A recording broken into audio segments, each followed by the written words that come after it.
ধনিয়া চিকেন বানানোর জন্য প্রথমেই একটা মিক্সিং জারে ধনেপাতা, রসুন, কাঁচা লঙ্কা আর লেবুর রস দিয়ে একটা পেস্ট তৈরি করে রাখতে হবে। তারপরে কড়াইতে সাদা তেল দিয়ে তেল গরম হয়ে গেলে গোটা গরম মশলা ফোড়ন দিয়ে বেশ খানিকটা কুচনো পেঁয়াজ, আমি এখানে 1 কেজি মতো মাংসের জন্য 4টে মিডিয়াম সাইজের পেঁয়াজ কুচিয়ে নিয়েছি। তারপরে সেই পেঁয়াজের মধ্যে নুন হলুদ দিয়ে কষিয়ে তার মধ্যে আদা রসুনের পেস্ট দিয়ে আর একটু কষিয়ে নেব।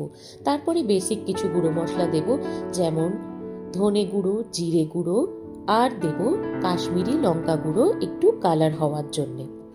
তারপরেই দিয়ে দেবো ম্যারিনেট করে রাখা চিকেন, যেটা ম্যারিনেট করা ছিল প্রায় 1 ঘন্টা মতো টক দই, নুন আর হলুদ দিয়ে। চিকেনটা দিয়ে ভালো করে মিশ্রণের সঙ্গে কষিয়ে নিতে হবে। কষানো হয়ে গেলে এবারে একটু ঢাকা দিয়ে রাখতে হবে। এর মধ্যে থেকে কিন্তু অনেকটাই জল বেরিয়ে আসবে। তারপরে অল্প একটু চিনি দিয়ে আবারও ঢাকা দিয়ে অনেকক্ষণ কষিয়ে নিতে হবে। তাহলে চিকেনটা কিন্তু এই জলেই সেদ্ধ হয়ে যাবে। চিকেন আধ সেদ্ধ হয়ে আসার পরে আমি এখানে গোলমরিচের গুঁড়ো অ্যাড করলাম।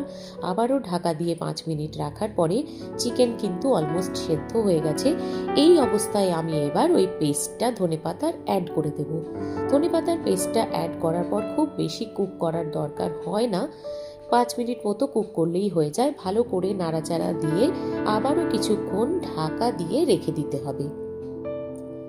আবারও ঢাকা দিয়ে রেখে দেওয়ার পরে 5 মিনিট পরে ঢাকা খুলে দেখুন কি সুন্দর রং হয়েছে। সেটা ক্যামেরায় ধরা পড়ছে কিনা জানি না, তবে দারুণ হয়েছে। চিকেনটাও কিন্তু সেদ্ধ হয়ে গেছে এখানে। এবারে ব্যাস, রান্না কিন্তু অলমোস্ট কমপ্লিট।